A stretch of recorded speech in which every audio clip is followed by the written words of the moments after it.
గతంలో కమ్యూనిస్ట్ పార్టీలు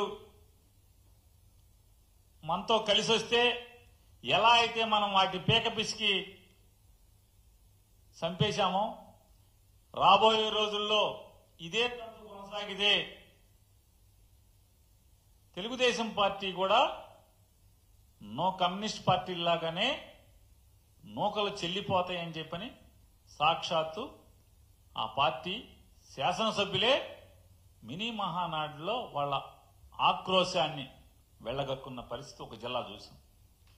మరొక జిల్లాలో ఇంతకన్నా దిక్కుమాలిన తనంలో మినీ మహానాడు ఎవరైతే జరపాలో దానికి అధ్యక్షత వహించి దాన్ని నడపాల్సిన అధ్యక్షుడే ఆ సభకు డుమ్మా కొట్టాడని చెప్పని ఒక సీనియర్ కార్యకర్త లబో దిబోమని గుండెలు బాదుకునే పరిస్థితి.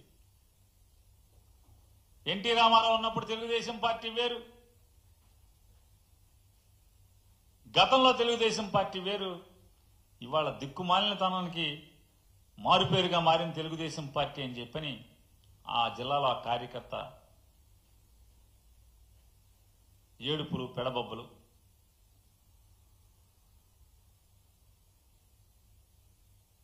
శకునం చెప్పే అందరికీ శకునం చెప్పే బల్లికి ఏదో జరిగిందంట. అట్టాగే ఎన్టీ రామారావు పార్టీ పెట్టిన కాడి నుంచి పార్టీ పెట్టాను, నేను పార్టీలో ఉన్నాను, పుట్టానని చెప్పేటువంటి ఆయనకి కనీసం ఒక బ్యానర్ కూడా లేదని వాళ్ళ జనం అంతా కూడా గోల గోల అల్లరల్లరి ఒక జిల్లాలో. ఇంకో జిల్లాలో కార్యకర్తలకి కనీసం మర్యాద కూడా లేదు, పలకరించే నాదుడు లేడు. ఎన్నికల ముందేమో జైలుకి వెళ్ళండి, ఎన్ని కేసులుంటే అంత పెద్ద పదవులు అన్నారు. ఇవాళేమో ఎవడికి చిల్లర కొడితే ఆడికే పదవులు వస్తున్నాయి అని చెప్పి ఒక జిల్లాలో ఆక్రోశం. ఇంకొక జిల్లాలో ఆడేవరా బాబు మంత్రి ఆధార్ కార్డులు చూపించమంటున్నాడు, పనులకు వస్తే ఆధార్ కార్డు నంబర్ రాసుకుని మీ పనేంటని అడుగుతున్నాడు. కార్యకర్తల దౌర్భాగ్య స్థితి ఇది, పార్టీ ఇట్లా చచ్చిపోతుంది అని చెప్పని ఒక సీనియర్ కార్యకర్త ఆవేదన. మరొక జిల్లాలో ఆయన మాజీ మంత్రి కుమారుడు, ఆయన ఆక్రోశం. జగన్మోహన్ రెడ్డి గారి ప్రభుత్వంలోనే మాకు మర్యాద దొరికింది, ఇప్పుడు కనీసం మర్యాద అనేది లేకుండా పోయింది ఎవరికి. శత్రువు ప్రభుత్వంలోనే మేము మర్యాదగా బతికాం,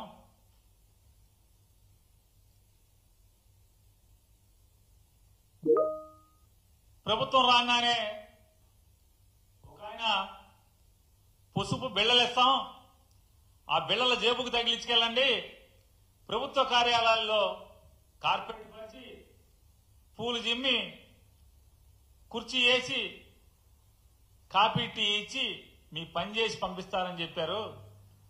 ఇవాళ గవర్నమెంట్ ఆఫీసులకు వెళ్తే పురుగుల కన్నా హీనంగా చూస్తున్నారని చెప్పని ఆ మాజీ మంత్రి గారి కుమారుడు ఆక్రోశం, ఆవేదన, బాధ వర్ణనాతీతం. పాపం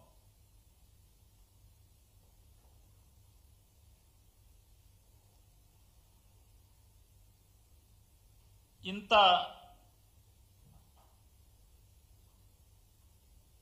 అంటే రాష్ట్రానికి ఒక సంవత్సర కాలంలో ప్రభుత్వం నడిపి ఈ రాష్ట్ర ప్రజలకు చేసింది శూన్యం, ఈ రాష్ట్రానికి చేసింది శూన్యం. ఆఖరికి జెండా మోసి మీ మాటలు నమ్మి కేసులు కట్టించుకుని జైలుకి వెళ్ళి వచ్చిన వాళ్ళకు కూడా తిరుక్షవరం. ఇది ఇవాళ ఈ రాష్ట్రంలో ఉన్న పరిస్థితుల్ని ఈ మినీ మహానాడుల ద్వారా తెలుగుదేశం పార్టీ నాయకులు, కార్యకర్తలు, శాసనసభ్యులు వాళ్ళ ఆక్రోశ నాడుల్లో వెళ్లగక్కినటువంటి బాధాతప్త హృదయాలతో కన్నీరు మున్నీరైనటువంటి సంఘటనలు ఈ రాష్ట్ర ప్రజలందరూ కూడా అనేక మాధ్యమాల ద్వారా మనందరం కూడా చూసాం. ఇవాళ దివంగత సంపాదకుడు స్వర్గీయ రామోజీరావు గారి అబ్బాయి ఇవాళ పెద్దగా రాశాడు. అసలు మామూలు జాకీ కాదు, అది ఇంపోర్టెడ్ జాకీ. ఆయన చెప్తాడు,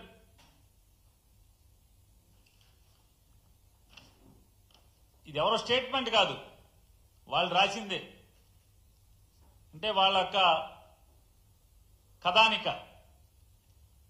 తెలుగుదేశం పార్టీ విధానంలోనూ సూపర్ సిక్స్. ఓరి మీ సూపర్ సిక్స్ చల్లకుండా మామూలుగా జనాలకు ఇచ్చిన సూపర్ సిక్స్ లేవు ఇక్కడ, మళ్ళీ కార్యకర్తలకు సూపర్ సిక్స్ అంట.